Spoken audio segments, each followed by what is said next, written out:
नागरिक उड्डयन मंत्री ज्योतिरादित्य सिंधिया ने मंगलवार को कहा कि सरकार की उड़ान योजना देश के कई क्षेत्र में मील का पत्थर साबित हो रही है। इसकी वजह से देश में कई क्षेत्रीय एयरलाइंस का जन्म हुआ। उन्होंने कहा कि जहां देश में बीते 20 सालों के दौरान कई एयरलाइंस बंद हुई हैं, वहीं अब उड़ान योजना से क्षेत्रीय एयरलाइंस बन रही हैं। ऐसी ही एक क्षेत्रीय एयरलाइन इंडिया वन एयर की जमशेदपुर से कोलकाता फ्लाइट को नागरिक उड्डयन मंत्री ने वर्चुअली हरी झंडी दिखा करके रवाना किया। इसी दौरान सिंधिया ने उक्त बातें कही।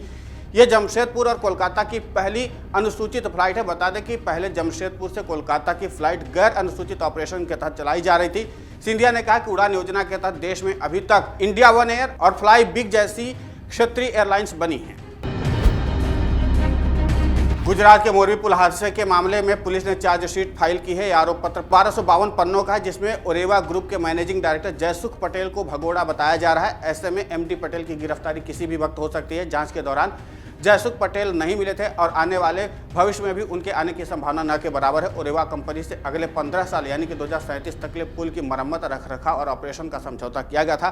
करार की शर्तों के अनुसार 8 से 12 महीनों में पुल की मजबूती के अनुसार रिनोवेट करके जनता के लिए खोला जाना था, लेकिन 6 महीने के अंदर बिना किसी तकनीकी मदद के पुल के रिनोवेशन का ठेका दे दिया गया। हादसे के दौरान 400 से ज्यादा लोगों को पुल पर जाने दिया गया था। चार्जशीट के मुताबिक इतनी बड़ी संख्या में लोगों की जाने की वजह से पुल की स्टेबिलिटी का जायजा भी नहीं लिया गया था। जानकारी के मुताबिक टेक्निकल लोगों की जगह फैब्रिकेशन वाले लोगों को काम पर दिया गया था। इसके साथ ही एफएसएल की रिपोर्ट के अनुसार 49 में से 22 तारों में जंग लग गई थी। केंद्रीय सड़क परिवहन एवं जहाजरानी मंत्री नितिन गडकरी ने कहा कि 1 अप्रैल के बाद से 15 साल से पुराने 9 लाख सरकारी वाहनों को सड़कों पर से हटा दिया जाएगा। इनके स्थान पर नए वाहन लगाए जाएंगे। ये वाहन केंद्रीय और राज्य सरकारों के परिवहन निगमों और सार्वजनिक क्षेत्र के उद्योगों में लगे हुए हैं। उद्योगों के निकाय फिकी द्वारा आयोजित एक कार्यक्रम में संबोधित करते हुए नितिन गडकरी ने कहा कि सरकार इथेनॉल, मेथनॉल, बायो सीएनजी और बायो एलएनजी और इलेक्ट्रिक वाहनों के उपयोग को सुविधाजनक बनाने के लिए कई कदम उठा रही है। गडकरी ने कहा कि अब 9 लाख से अधिक सरकारी वाहनों को स्क्रैप करने की मंजूरी दे दी गई है, जो 15 साल से अधिक पुराने हैं। जानकारी के अनुसार प्रदूषण फैलाने वाली बसें और कारें सड़कों से हटा दी जाएंगी और इनकी जगह पर वैकल्पिक ईंधन वाले नए वाहन लाए जाएंगे। बता दें कि ये नियम देश की सुरक्षा के अभियान में कानून व्यवस्था लागू करने और आंतरिक सुरक्षा के लिए उपयोग किए जाने वाले विशेष उद्देश्य के वाहनों पर लागू नहीं होगा। दिल्ली के मुख्यमंत्री अरविंद केजरीवाल को एक शख्स ने जान से मारने की धमकी दी। दिल्ली की पुलिस ने बताया कि आरोपी शख्स मुंडका का रहने वाला है। पुलिस के मुताबिक आरोपी की मानसिक हालत ठीक नहीं है। आरोपी अभी तक गिरफ्तार नहीं किया गया है। आरोपी का नाम जयप्रकाश बताया गया। इस व्यक्ति ने देर रात पुलिस को कॉल करके केजरीवाल को जान से मारने की धमकी दी थी। आरोपी का दिमागी इलाज चल रहा है। पुलिस ने बताया कि आरोपी ने सोमवार की रात 12:05 पर पीसीआर को कॉल कर अरविंद केजरीवाल को जान से मारने की धमकी दी थी। कॉल के बाद पुलिस हरकत में आई और शिनाख्त की। उसके कुछ समय बाद ही उसको दबोच लिया गया। आरोपी का इलाज दिल्ली के गुलाबी बाग में चल रहा है, जिसके चलते पुलिस ने उसको गिरफ्तार नहीं किया।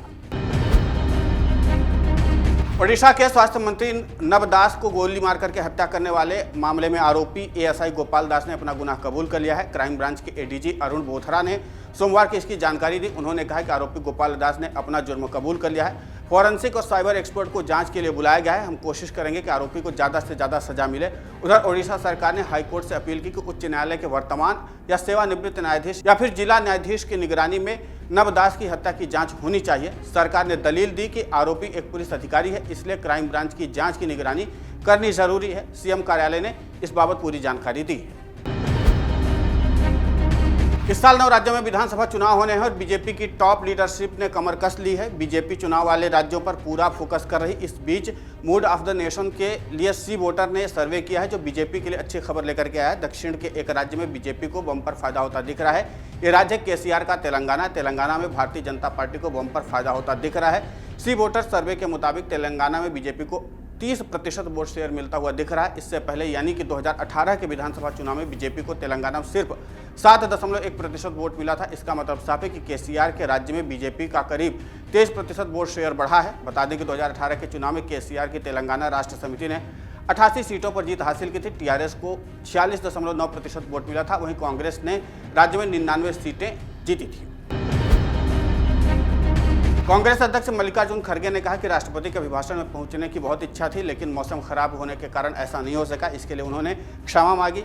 इसके अलावा जो विपक्ष ने सर्वदलीय बैठक में बातें की उठाई हैं उसे लेकर के सब मिलकर के लड़ेंगे। उन्होंने कहा कि विपक्ष सत्र में कई मुद्दे उठाने वाला है। महंगाई, बेरोजगारी के अलावा देश का जो पैसा कुछ पूंजीपतियों को देकर के बर्बाद किया जा रहा है उसका मुद्दा भी हम उठाएंगे। चीन को लेकर के विदेश नीति का मुद्दा जो है वो हमने पिछली बार भी उठाया था, उसे इस बार फिर से उठाएंगे। आपको बता दें कि मल्लिकार्जुन खड़गे खराब मौसम के कारण सदन में नहीं पहुंच पाए थे। इस बाबत उन्होंने माफ़ी मांगी, साथ उन्होंने सरकार की मंशा पर भी सवाल उठाए। सरकार आखिर क्या चाहती है, लेकिन हम आम जनता की आवाज़ को सदन में बुलंद करने की कोई कोताही नहीं बरतेंगे। पूरी मजबूती के साथ आम जनता की आवाज़ को उठाएंगे। उत्तर प्रदेश के मुख्यमंत्री योगी आदित्यनाथ महाराष्ट्र की धरती पर खूब गरजे और उन्होंने धर्मांतरण करने वालों पर निशाना साधा। सीएम योगी ने कहा कि सनातन धर्म से छेड़छाड़ करने का मतलब मानवता के साथ खिलवाड़ करना है, क्योंकि ये मानवता के कल्याण का मार्ग प्रशस्त करता है। उन्होंने कहा कि सनातन धर्म में जन्म लेना सौभाग्य की बात है। उन्होंने मुगल गार्डन का अमृत उद्यान नाम रखने को गुलामी के अंश को खत्म करने से जोड़ा है। मुख्यमंत्री योगी आदित्यनाथ सोमवार को महाराष्ट्र के जलगांव में आयोजित अखिल भारतीय हिंदू गौर, बांजरा और लबाना समुदाय के कुंभ कार्यक्रम में शामिल हुए। 25 जनवरी से शुरू हुए कुंभ कार्यक्रम का समापन को संबोधित करते हुए मुख्यमंत्री ने कहा कि हम सभी लोगों को सनातन धर्म और गौरव को अनुभूति होनी चाहिए। बेनामी संपत्ति के लिए गिरफ्तारी का कानून दोबारा बहाल करने के लिए केंद्र सरकार ने सुप्रीम कोर्ट में पुनर्विचार याचिका दाखिल की है। पिछले साल 23 अगस्त को दिए फैसले में सुप्रीम कोर्ट ने बेनामी संपत्ति के मामले में 3 साल तक की सजा की धारा को निरस्त कर दिया था। कोर्ट ने यह भी कहा था कि 2016 में पारित कानून पिछली तारीख से लागू नहीं हो सकता, इसलिए पुराने मामले में इस कानून के तहत संपत्ति जब्त नहीं हो सकती। सरकार ने इस पर भी दोबारा विचार करने की मांग की है। आज solicitor general Tushar Mehta supreme court से मामले पर सुनवाई का अनुरोध किया। चीफ जस्टिस DY चंद्रचूड़ ने जल्द विचार का आश्वासन दिया। हिडनबर्ग की रिपोर्ट में हुए खुलासे के बाद एशिया के सबसे अमीर व्यक्ति में शुमार गौतम अडानी को भारी नुकसान झेलना पड़ा है। 3 दिन पहले उनके समूह की कंपनियों को $34 अरब का घाटा हुआ है। इतना ही नहीं, ब्लूमबर्ग बिलियनियर्स इंडेक्स में भी गौतम अडानी को शीर्ष 10 अमीरों की सूची से बाहर कर दिया गया है। बिलियनियर्स इंडेक्स में अडानी 4थे स्थान से गिर करके 11वें स्थान पर पहुंच गए हैं और उनके समूह की कंपनियों के शेयरों में लगातार गिरावट जारी है। अनुमान है कि जल्द ही गौतम अडानी एशिया के सबसे अमीर व्यक्ति का खिताब भी खो सकते हैं। गौतम अडानी की नेटवर्थ घट करके 84.4% अरब डॉलर रह चुकी है। अब रिलायंस के मालिक मुकेश अंबानी से सिर्फ एक पायदान ऊपर हैं। अंबानी की कुल संपत्ति $82.2 बिलियन है। डाउनलोड करें अमर उजाला ऐप और पाएं खबरें लगातार।